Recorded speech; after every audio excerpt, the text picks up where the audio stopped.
The trial against murder accused Flavio Hlabangwane continues today in the Johannesburg High Court that's sitting in Palm Ridge. He pleaded guilty last week to premeditated murder after the state rejected his murder plea.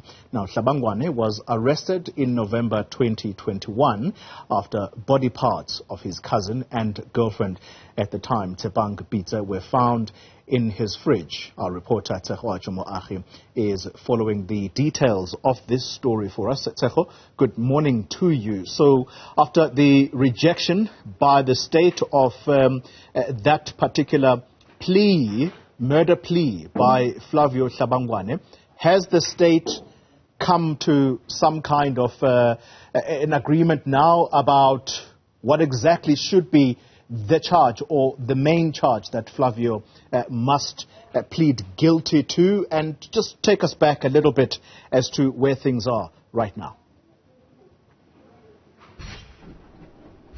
Well, good morning to you, Xoli. So indeed, last week, Flavio Hlabangwane pleaded guilty to murder, to violating a corpse and to defeating the ends of justice. Then the state, of course, as you've mentioned, rejecting that plea, the murder plea specifically, by Flavio Hlabangwane, and they then brought forward a premeditated murder charge, and they were trying to prove during an examination or a questioning rather of a witness that there was actually alleged abuse between Tshegohaco and Flavio Hlabangwane. As you mentioned, these were cousins, Flavio Hlabangwane's mother and Tshegohaco's mother, that they were sisters. Tshegohaco's mother since has passed away, even before her own daughter was brutally killed, allegedly, at the hands of Flavio Hlabangwane. So the state really trying to get to a point of approving the abuse allegations between Flavio Hlabangwane and Tshegohaco. And immediately when they were done, the state was done questioning the witness to Lisiwe at that time. Then, of course, the cross-examination you'd expect to come from the defense. However, Flavio Hlabangwane telling his legal representative, Advocate Ndlovu, that she must not question the witness, and instead also telling her that he would like to make further submissions to the court. This taking place on Thursday. On Friday, we then came back to the court, and this is when Flavio Hlabangwane then actually admitted and pleaded guilty to premeditated murder.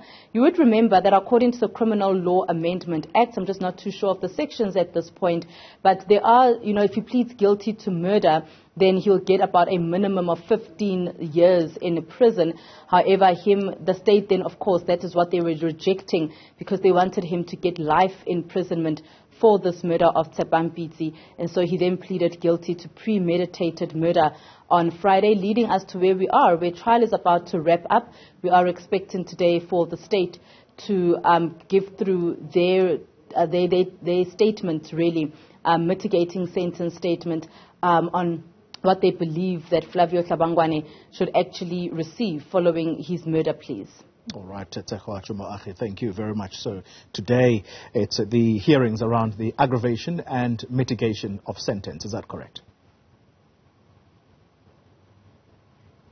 That is correct, Xoli. So we are expecting to hear from the state first. They will then bring forward their statements and what they are saying that Flavio Hlabangwane should be charged with, or not even charged with at this point, but what he should actually be sentenced to when the judge then decides to make his sentencing.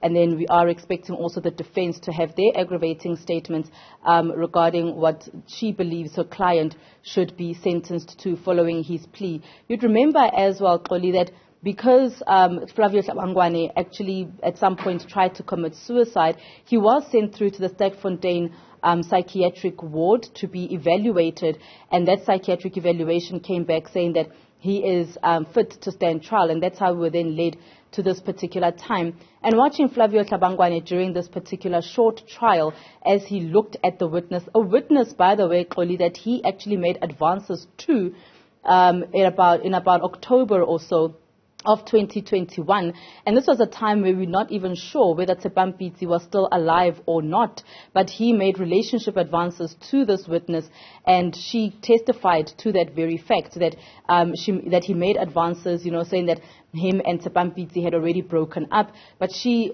vehemently said that she will not get into a relationship with Flavio Hlabangwane because of the relationship that he had with her friend at that time, and she said that she would verify with her friend that indeed the relationship had come to an end. And he asked her, how will you get in touch with her because her phone is off, something that was understood to have been done by Tshegohaco when she was studying for her exams.